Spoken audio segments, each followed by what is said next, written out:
আওয়ামী লীগকে সমর্থন। সাবেক বিএনপি নেতা বললেন, দেশে ফিরবেন শেখ হাসিনা। জানাবো নিরপেক্ষ নির্বাচনী প্রশাসনের তাগিদ। এবং সর্বশেষ জানাবো সাভারে জমি নিয়ে বিরোধের জেরে হামলা, নিহত এক। শুনছিলেন সংবাদ শিরোনাম, এবারে বিস্তারিত। আওয়ামী লীগকে সমর্থন। সাবেক বিএনপি নেতা বললেন, দেশে ফিরবেন শেখ হাসিনা। আওয়ামী লীগকে সমর্থন জানিয়েছেন কিশোরগঞ্জের সাবেক প্রতিমন্ত্রী পুত্র এবং কিছুদিন আগে বিএনপি থেকে পদত্যাগ করা সাবেক নেতা অ্যাডভোকেট আবু আহমেদ ফয়জুল করিম মুবিন। তিনি ছাত্র জনতার গণঅভ্যুত্থানে গত বছরের 5ই আগস্ট ক্ষমতাচ্যুত প্রধানমন্ত্রী শেখ হাসিনাকে এখনও দেশের প্রধানমন্ত্রী উল্লেখ করে বলেছেন, শেখ হাসিনা এদেশে আসবেন কিংবা চলে এসেছেন। ফেসবুক লাইভে ফয়জুল করিম মুবিন বলেন, প্রধানমন্ত্রী শেখ হাসিনার একটি বক্তব্য কিছুদিন আগে শোনা গেছে। তিনি উল্লেখ করেছেন, দেশে আসবেন। তাহলে দেশ ও দেশের বাইরে থাকা প্রতিটি বাঙালি ও বাংলাদেশি আপনারা অবশ্যই বিশ্বাস করবেন মাননীয় প্রধানমন্ত্রী শেখ হাসিনা এদেশে আসবেন কিংবা চলে এসেছেন। আমি পাগলের প্রলাপ বকতে পারি, এটা স্বাভাবিক, কিন্তু মুজিব কন্যা শেখ হাসিনা পাগলের প্রলাপ বকার মতো মহিলা না। এটা বাঙালি এবং বাংলাদেশি সকলেই জানেন। তাই প্রত্যেককে অনুরোধ করব, চিন্তা ভাবনা ও দেশপ্রেমের ভিত্তিতে মন্তব্য করবেন। কে জানে আজকের এই বক্তব্য কাল আপনার ভবিষ্যৎ নির্ণয় করবে। তাই আসুন প্রতিহিংসা দূর করে দেশ ও সমাজ গঠনে একে অপরের পাশে থাকি। ফয়জুল করিম মুবিন আরও বলেন, বাংলাদেশ আওয়ামী লীগ ব্যতীত, বাংলাদেশ আওয়ামী লীগের প্রতিনিধি ব্যতীত এদেশে কোনো নির্বাচন হয়নি, ইতিপূর্বেও না, এবং যখনই হয়েছে তখনই কেউই এদেশের মসনদে থাকতে পারেনি।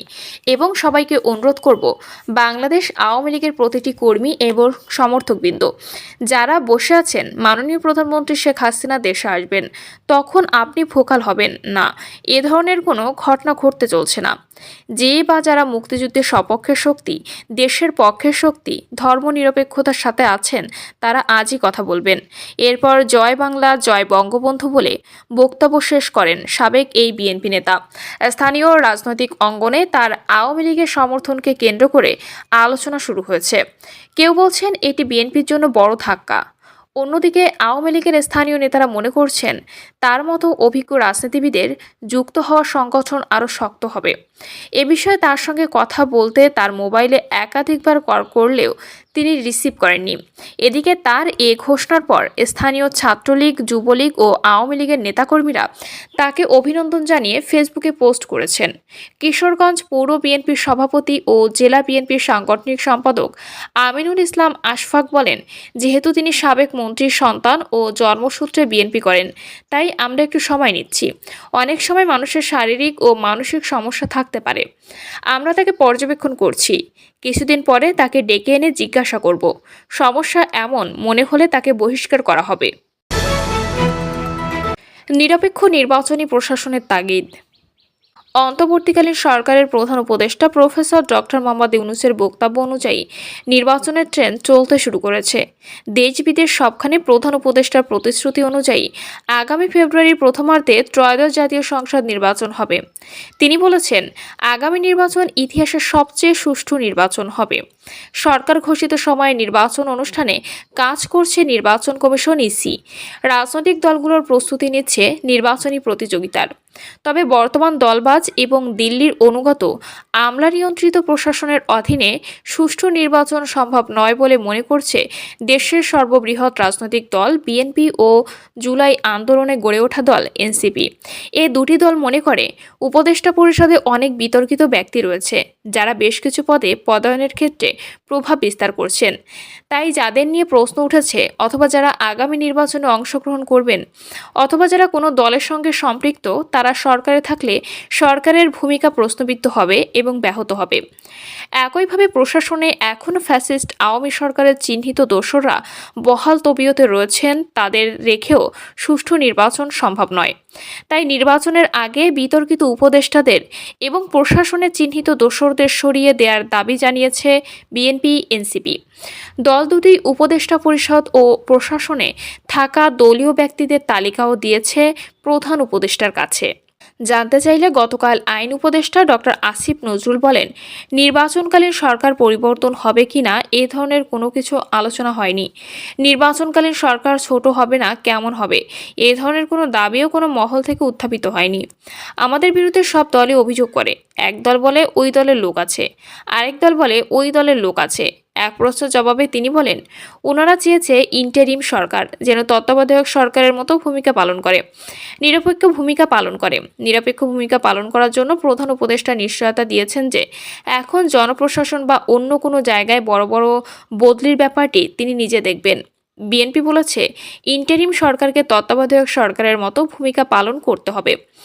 গতকাল রাষ্ট্রীয় অতিথি ভবন যমুনায় প্রধান উপদেষ্টার সঙ্গে বৈঠক শেষে জামায়াতের নায়েবে আমির সৈয়দ আবদুল্লাহ মোহাম্মদ তাহের বলেছেন, আমরা বলেছি কিছু কিছু লোক আপনাকে বিভ্রান্ত করে, আপনার প্রতি আমাদের আস্থা আছে, কিন্তু আপনার কিছু লোক আপনার পাশে আপনাকে বিভ্রান্ত করে এবং ওরা কোনো একটা দলের পক্ষে কাজ করে আমরা মনে করি।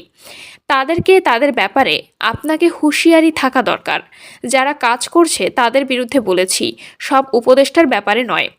বিএনপি সিনিয়র যুগ্ম মহাসচিব রুহুল কবির রিজভী মনে করেন, বর্তমান সরকারে যদি দলীয় কেউ থাকে তাদের সরিয়ে দিতে হবে, তা না হলে সুষ্ঠু নির্বাচন সম্ভব নয়। তিনি বলেন, বর্তমান সরকারের সময় যদি প্রশাসনে কোনোভাবে কোনো রাজনৈতিক দলের সাথে সম্পৃক্ত কেউ থাকে তাদের রাখা যাবে না, কারণ তত্ত্বাবধায়ক সরকারের ধারণাটাই হলো নির্দলীয়তা। নির্দলীয় হলে সেখানে রাজনৈতিক দলের উপদেষ্টা বা দলীয় পরিচয়ের লোকদের থাকার কোনো কারণ নেই।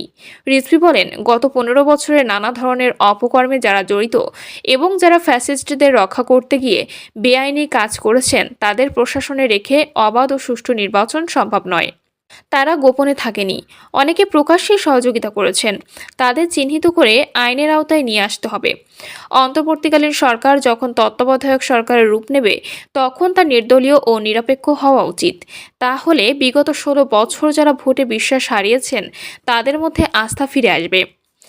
জাতীয় নাগরিক পার্টির আহ্বায়ক মোহাম্মদ নাহিদ ইসলাম বলেন, নির্বাচন কমিশনের নিরপেক্ষতা পাওয়া যাচ্ছে না। জনপ্রশাসন যোগ্যতা ও নিরপেক্ষতার ভিত্তিতে বদলি হচ্ছে কিনা তা নিয়েও প্রশ্ন আছে। অনেক বড় দলের রেফারেন্সে কর্মকর্তাদের পদায়ন হচ্ছে। সরকার যেন এসব বিষয়ে দ্রুত সিদ্ধান্ত নেয়। সুষ্ঠু নির্বাচন না হলে এর দায় সরকারের উপর বর্তাবে। তিনি বলেন, ছাত্র উপদেষ্টা কোনো দলের প্রতিনিধি নন, তারা গণভুতানের প্রতিনিধি হিসেবে আছেন। সরকার গঠনের সময় অনেক দলের রেফারেন্সে উপদেষ্টাদের অন্তর্ভুক্ত করা হয়েছে। এসব বিষয়ে সরকার খতিয়ে দেখতে হবে।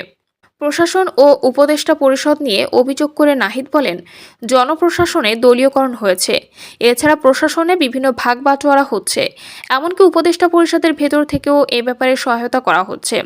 উপদেষ্টা পরিষদে যাদের বিরুদ্ধে দুর্নীতি, দলীয়করণের অভিযোগ আছে তাদের বিরুদ্ধে ব্যবস্থা গ্রহণের দাবি জানিয়েছেন তিনি। প্রিয় দর্শক, এই ছিল এখনকার সর্বশেষ সংবাদ। আপডেট সব সংবাদ পেতে চ্যানেলটি সাবস্ক্রাইব করে বেল আইকনটি ক্লিক করে রাখুন।